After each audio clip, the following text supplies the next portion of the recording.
జగిత్యాల పట్టణంలోని భగవాన్ శ్రీ సత్యసాయి సేవా సమితి ఆధ్వర్యంలో పట్టణంలోని పలు వీధులలో చిరు వ్యాపారాలు చేసుకుంటున్న వారికి ఎండ వర్షం నుండి రక్షణగా ఉపయోగపడేలా గొడుగుల పంపిణీ చేశారు. ఈ నెల 24న శ్రీ సత్యసాయి బాబా ఆరాధన మహోత్సవాన్ని పురస్కరించుకొని చిరు వ్యాపారులకు గొడుగులు పంపిణీ చేసినట్లు సత్యసాయి సంస్థ కన్వీనర్ భట్టు రాజేందర్ తెలిపారు. ఆయన మాట్లాడుతూ భక్తులందరి సహకారంతో గొడుగుల పంపిణీ సేవతో పాటు వివిధ దీనజన సేవలు నిర్వహిస్తామని, 2 నెలల పాటు వేసవి కాలంలో ప్రతిరోజు ఉచితంగా మినరల్ వాటర్ అందించడం జరుగుతుందని, చెప్పులు, తలటోపీలు, బటర్ మిల్క్ పంపిణీ చేయడం జరుగుతుందని తెలిపారు. ఈ సేవా కార్యక్రమాలకు సహకరిస్తున్న భక్తులందరికీ ధన్యవాదాలు తెలిపారు. ఈ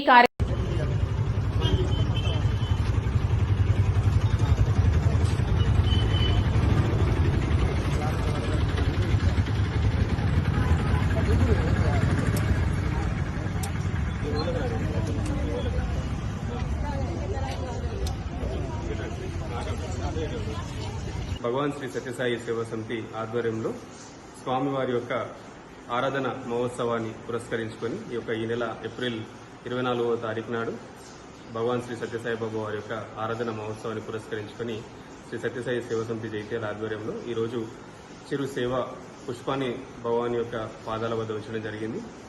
ఆరాధనోత్సవాన్ని పురస్కరించుకొని ఈరోజు ముఖ్యంగా ఎండలో చిరు వ్యాపారాలు చేసుకుంటూ, ఎందుకంటే రెక్కాడితే కానీ డొక్కాడని కుటుంబాలు ఎన్నో ఉంటాయి.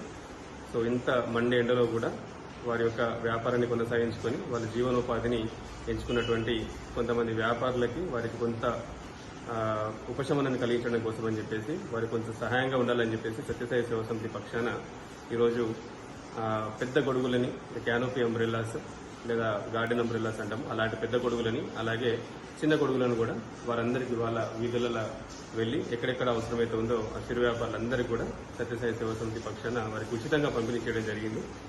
అలాగే ఆరాధన మహోత్సవాన్ని పురస్కరించుకొని, అలాగే వేసవిని పురస్కరించుకొని కూడా సత్యసాయి సేవా సమితి ఆధ్వర్యంలో చాలా సేవా కార్యక్రమాల్ని చేస్తూ వస్తున్నాం. మేము ముఖ్యంగా ఈ మధ్యలో ఉగాది కంటే ముందు ఆరంభించినటువంటి చలివేంద్రం సేవ దాదాపు 2.5 నెలలు ఆ యొక్క చలివేంద్రం ద్వారా ఉచిత మినరల్ వాటర్ పంపిణీ అనేది అందరికీ చేయడం జరుగుతుంది. బస్టాండ్ మరియు చుట్టుపక్కల ప్రాంతాల్లో ఉన్నటువంటి వాళ్ళందరికీ కూడాను, ప్రయాణికులకి కూడా ఉపయోగకరంగా ఉండేటట్టుగా ఆ యొక్క సేవను కొనసాగిస్తాము. అలాగే వచ్చేటువంటి ఈ రోజుల్లో తలటోపీలు, క్యాప్స్ పంపిణీ ఉంటుంది, చెప్పుల పంపిణీ కూడా ఉంటుంది. ఎందుకంటే ఎండలలో ఎవరెవరైతే కష్టపడుతుంటారో వేసవిలో వాళ్ళ కష్టాన్ని కొంతైనా దూరం చేద్దామని చెప్పేసి సత్యసాయి సమితి ఆధ్వర్యంలో వారందరూ కూడా ఇలాంటి వస్తువులని అందరికీ అందించడం జరుగుతుంది. బటర్ మిల్క్ పంపిణీ ఉంటుంది. ఇక ముఖ్యంగా ఆరాధన మహోత్సవం నాడు 24వ తారీఖు నాడు మహాన్న ప్రసాద వితరణ ఉంటుంది. మధ్యాహ్నం నాడు చాలా అమృత కలశాల పంపిణీ ఉంటుంది. మహాన్న ప్రసాద వితరణ ద్వారా అన్నదాన కార్యక్రమాన్ని చేపడతాము. మందిరం చుట్టుపక్కల ఉన్నటువంటి ప్రజలందరూ కూడా దాదాపు 1,200 మందికి అన్నప్రసాద వితరణ అనేది జరుగుతుంది.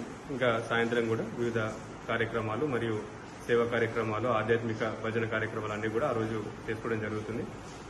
స్వామివారు 85 సంవత్సరాలు భౌతికంగా ఈ అవతారాన్ని మనందరికీ ఇక్కడ ప్రసాదించి అందరి మధ్యలో ఉండి మానవ జాతి ఉద్ధరణ గావించి అందరికీ ప్రేమ, ధర్మము, అలాగే నీతి, నిజాయితీ అనేటువంటి ముఖ్యమైనటువంటి విషయాలన్నింటినీ కూడా వారు మనకు నేర్పించి మానవాళిని ఉద్ధరించడానికి వారి ఈ అవతారం తీసుకొని మరి 2011లో సమాధి స్థితిని పొంది అక్కడి నుంచి మనందరి హృదయాలలో ప్రవేశించి సూక్ష్మ రూపంలో మనందరినీ కూడా నడిపిస్తూ ప్రేమ, సేవతోటి మనందరం మెలిగేలాగా, దీనజనుల సేవలు చేసేలాగా మనందరినీ ముందుకు నడిపిస్తూ భగవాన్ బాబా వారు వస్తున్నారు.